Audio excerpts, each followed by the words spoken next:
수험생 여러분 안녕하세요. 상크이저스입니다. 제가 지금 걷고 있는 중이라서 잠시 제 화면을 끌게요. 소방직을 준비하시는 수험생분께서 저에게 카톡으로 수험 상담을 요청하셔가지고 제가 걸어가면서 답변을 드릴게요. 약간 걸으면서 답변을 드리기 때문에 목소리가 약간 좀 떨린다는 점 좀 양해 부탁드릴게요. 늦은 시간 카톡 드려 정말 죄송합니다. 너무 불안하고 답답한 마음에 카톡을 남겨봅니다. 소방공채 준비 중인데 현재 소방학 개론 한국사는 많이 잡았고 법규, 행정법은 부족하지만 자신이 있는데 문제는 영어입니다. 독해 비중이 높은 과목인 만큼 현 시점에서 문법도 아직 모르는 상태인데 문법을 잡고 독해로 넘어가야 할까요? 아니면 문법은 과감히 버리고 구문, 독해에 시간을 투자해야 할까요? 단어는 꾸준히 보고 있습니다. 소방직 영어를 준비하시는 이제 수험생들 특징이 문법이 많이 약해요. 그런데 저는 답변을 드리면은 이 둘 다 지금 말씀하신 문법을 잡고 독해에 들어가는 건 쉽지는 않아요.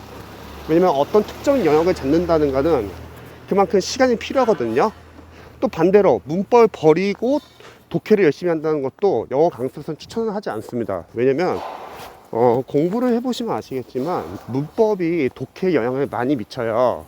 우리가 독해를 잘하기 위해서는 제가 독해의 본질에서 특강에서 독해에서는 독해형 어휘가 한 40%를 차지하고 그 다음에 문법과 구문이 30%. 이 부분은 독해 문장을 잘 읽기 위한 기반 연습이죠. 그래서 독해 문법도 독해에 영향을 미치고요. 왜냐면 문장 안에 어휘, 어법, 구문이 있는데 우리가 문법을 모르면은 당연히 문장 구조 분석이 잘 안 되잖아요. 나머지 30이 이제 저는 리딩 스킬이라 생각해요. 뭐 독해 원리나 독해 전략. 그래서 문법은 버리거나 아니면 잡고 공부한다기보다는 그냥 남은 기간 동안에 1시간씩 고정을 시켜가지고 꾸준히 공부하시면 좋을 것 같습니다. 대신에 소방 영어 자체에서 문법 문제는 한 2문제, 뭐 많게는 3문제 정도 나오는데 그 문법은 본인이 가지고 있는 문법 교재에 포인트랑 그리고 단원별 적용 연습을 할 수 있을 거예요. 또 나중에 기출도 풀어보면서 연습을 많이 하겠죠. 그래서 문법 문제를 맞추기 위한 문법은 그렇게 어렵지가 않습니다. 소방 영어 문법 자체가 그렇게 어렵지 않기 때문에.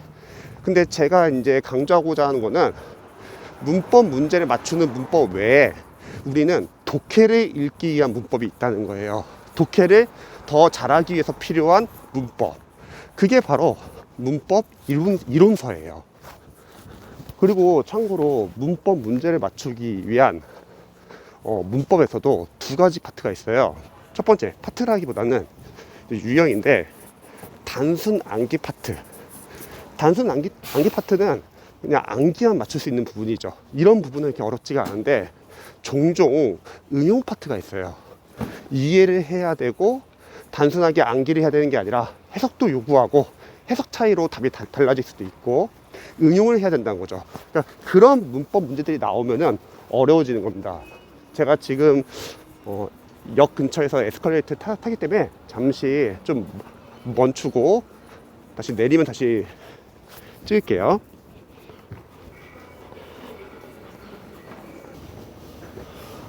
먼저 문법 문제를 맞추기 위한 이제 문법을 공부하기 위해서는 가지고 있는 문법 교재의 이론서가 있잖아요. 그러면 집에서 먼저 그 이론을 말로 한번 설명해 보세요.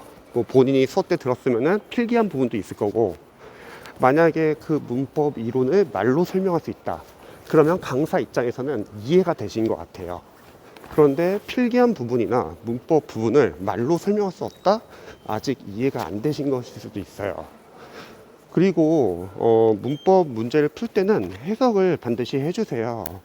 종종 이제 합격생분들 영상 보면은 문법 문제를 풀 때 뭐 해석 안 해도 된다 이렇게 말하시는 분도 계신데, 그거는 그분들이 합격할 당시에 문법 문제가 해석이 필요하지 않은 부분이 나왔기 때문에 자신의 경험에 의해서 그렇게 말을 할 수 있지만, 역대 기출을 분석을 해보면은 해석 차이도 많이 물어요. 그래서 해석은 기본적으로 해주시고 그리고 그런 해석을 하는 연습도 독해의 연장이잖아요.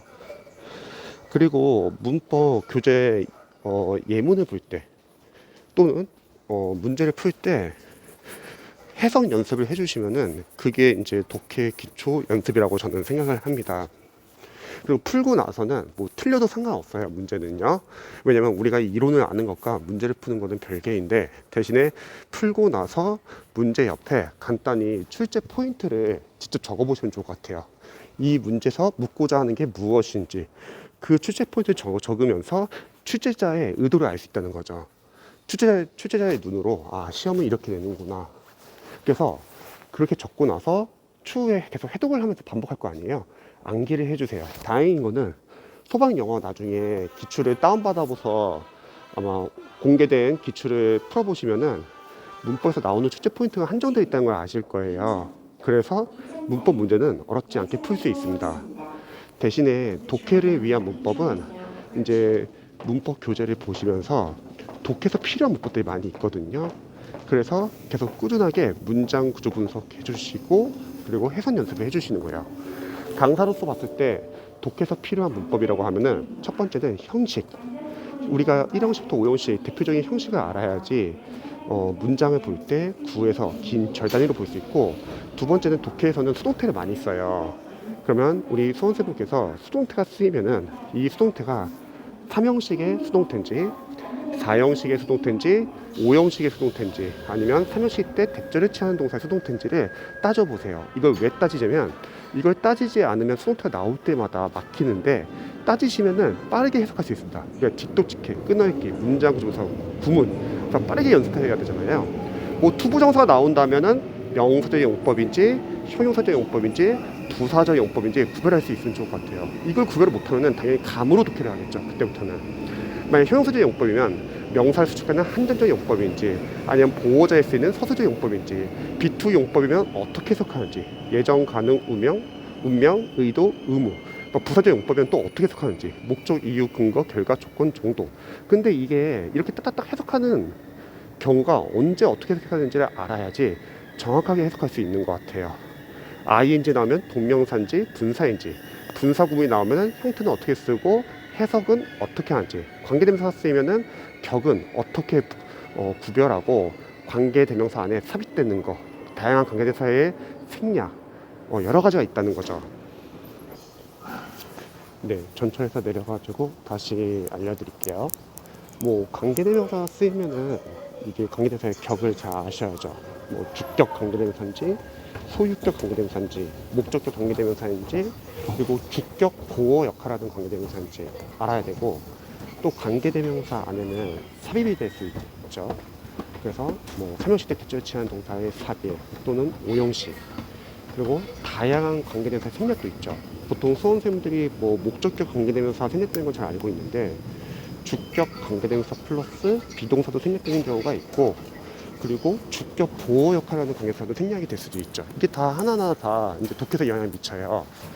그리고 뭐 관계대명사 말고도 관계 형용사는 누가 있는지 어떻게 해석하는지, 관계부사, 뭐 전치사 플러스 관계대명사, 복합관계대명사, 복합관계 형용사, 복합관계부사, 이런 관계대명사 쓰임으로써 문장이 길어지기 때문에 이 관계대명사 해석을 연습을 많이 안 하시는 분들은 독해에서 관계대명사 쓰이면은 문장이 길어지기 때문에 해석을 못하는 경우가 많습니다.